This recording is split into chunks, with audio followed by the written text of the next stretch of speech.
avons souvent manqué le but parce que nous sommes ignorants des procédures de Dieu pour venir à notre rencontre. Je vais peut-être déranger quelqu'un. Mais Dieu a fait le choix pour venir à la rencontre des hommes d'utiliser les hommes. Je dis, beaucoup d'entre nous, nous vivrons des vies ordinaires, pas parce que Dieu n'a rien prévu d'extraordinaire, mais parce que nous avons manqué de regarder aux hommes tels que Dieu les regarde. La Bible dit au sujet de Jean le Baptiste que les pharisiens, en refusant de se faire baptiser par Jean le Baptiste, ont rendu nuls les desseins de Dieu à leur endroit. Je vais vous expliquer ça peut-être de façon plus simple. Dieu a créé les pharisiens. Et comme pour toutes les choses, ou pour toutes les entités, ou toutes les personnes que Dieu crée, il les a créés avec un but. Même les pharisiens ne sont pas venus sur la terre par hasard. Il y avait quelque chose pour chacun d'entre eux que Dieu voulait réaliser. Sauf que dans la génération des pharisiens est paru un homme, Jean le Baptiste.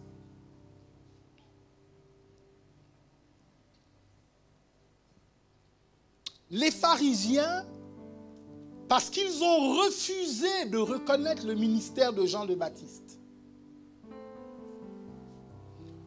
Dieu dit, tout ce que j'avais prévu pour vous, je ne le ferai plus. En fait, je vais vous expliquer ça peut-être un peu davantage. Pour que les pharisiens puissent rentrer dans leur propre destin, il fallait qu'ils rencontrent Jean le Baptiste et que Jean le Baptiste transfère en eux ce qui était nécessaire pour leur propre course.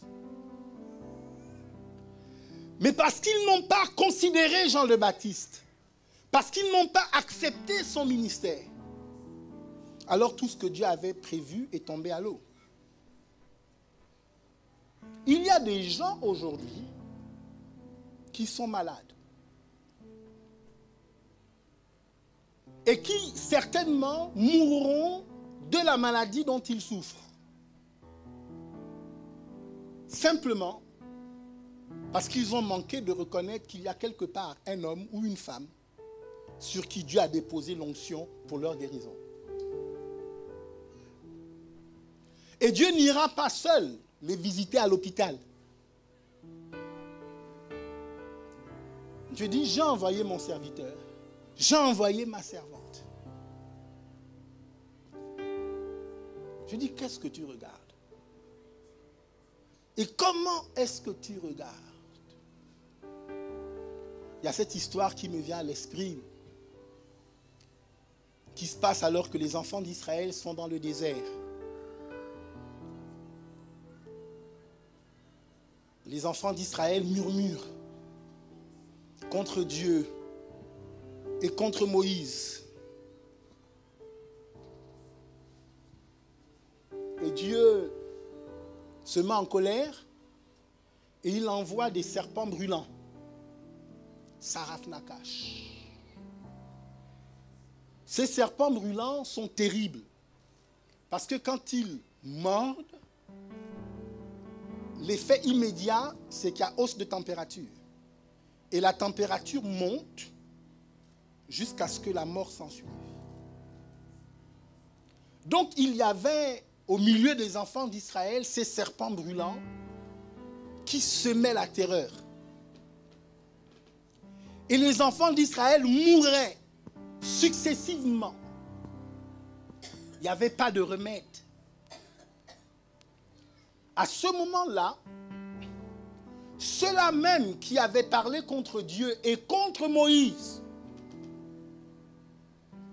en faisant allusion notamment aux fruits et aux légumes d'Égypte,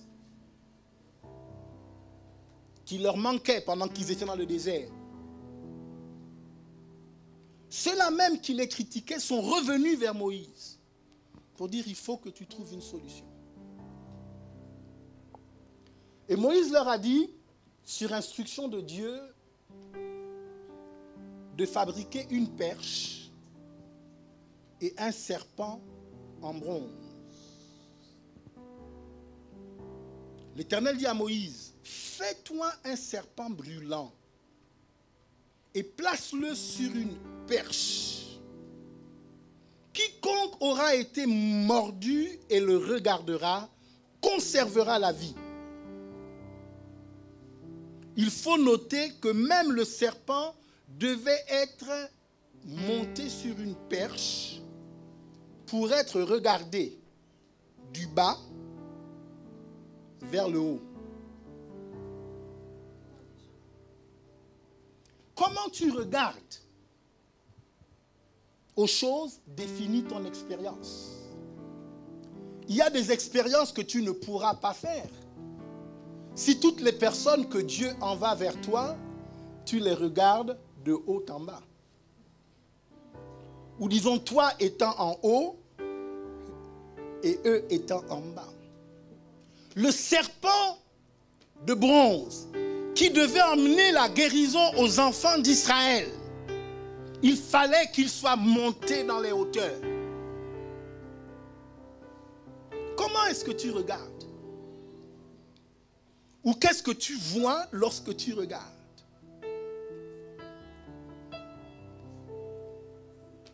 Il y a un homme de Dieu très connu qui a exercé un ministère d'une puissance indescriptible dans les années 40, 50, 60 aux États-Unis. Il y a eu des livres qui ont été écrits à son sujet. Le titre du livre, c'était « Un homme envoyé de Dieu » pour définir sa biographie. Et il raconte qu'alors qu'il était encore très jeune, il a eu une visitation de Dieu. Et Dieu lui a dit ceci. Dieu lui a dit, aucun démon, aucune maladie, aucune situation, aucun problème ne résistera devant toi à une seule condition. Vous savez, c'était quoi la condition? Que les gens croient en toi. Oups. Parce que nous sommes formés à dire qu'il faut croire en Dieu. Mais souvent, votre miracle ne dépend pas de votre foi en Dieu. Souvent, votre miracle dépend de votre foi dans le cheval que Dieu monte ou dans l'instrument que Dieu utilise. Et je comprends pourquoi la Sunamite a dit « Je vois que la parole de Dieu dans ta bouche est la vérité. » Parce que la parole de Dieu dans la bouche de certains est neutralité. Ça veut dire que même quand il la prononce, elle ne produit aucun effet. Est-ce qu'on est ensemble ce matin? Parce que je n'ai pas encore commencé à prêcher, je pose simplement les fondements de ce que je voudrais vous dire ce matin. Ce que je vous raconte n'est pas différent de ce que Élie a raconté à Élisée.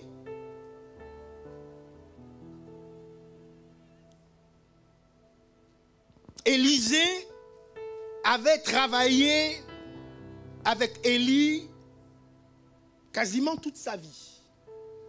Il avait été à son service. D'ailleurs, ceux qui regardaient à Élisée ne voyaient pas en lui un prophète, mais ils voyaient en lui l'esclave d'Élie. On se souvenait de lui comme de celui qui lavait les mains et les pieds d'Élie. Quand Élie était sur le point de finir son cheminement, son parcours sur la terre, et que Élisée le sentait, Élisée a demandé de recevoir la double portion. La double portion de l'esprit qui était en lui. En fait, cette histoire, quand on la lit, elle doit nous permettre de comprendre qu'il y a dans le système de Dieu avec les hommes de la place pour le transfert. Ça veut dire qu'à un moment donné, nous pouvons devenir plus que ce que nous sommes individuellement. Nous pouvons être la somme de ce que Dieu nous a donné, à laquelle s'ajoute ce que Dieu a donné à quelqu'un d'autre. Nous pouvons être plus grands que ce pourquoi nous avons été programmés. En fait, ce que ce texte dit, c'est que notre vie n'est pas obligée de se terminer telle qu'elle a commencé. Il est possible que quelque chose se passe en chemin qui fasse que nous soyons transformés d'un homme ordinaire en un homme extraordinaire. C'est possible.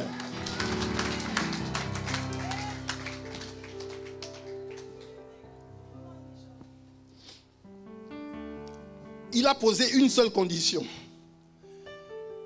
Il a dit à Élisée, si tu me vois monter, tout dépend de comment tu regardes. Il n'a pas dit si tu me vois descendre, si tu me vois être mis en terre. Il a dit si tu me vois monter. Tout dépend de comment tu regardes. Ou de qu'est-ce que tu vois lorsque tu regardes. Si tu me vois monter. Je dis, beaucoup d'entre vous, vous ne recevez pas vos miracles parce que votre pasteur ne monte jamais, il descend toujours. Lorsque vous vous retrouvez, ce n'est pas pour le faire monter. C'est pour le faire descendre. Je ne sais pas si vous comprenez ce que je suis en train de vous dire. Vous vous rassemblez, non pas pour célébrer les choses extraordinaires, l'onction, la mesure de grâce, la faveur que Dieu a déposée dans son serviteur, mais vous vous rassemblez pour examiner leurs fautes. Vous vous rassemblez pour savoir qu'est-ce qu'ils ont fait qu'ils n'auraient pas dû faire, ou qu'ils auraient dû faire différemment. Vous vous rassemblez pour scruter et découvrir avec précision quelles sont leurs faiblesses et leurs lacunes. Élie a dit à Élisée, si tu me vois monter. Lorsque Cham a vu son père Noé descendre, la conséquence, c'est que les générations futures ont été maudites.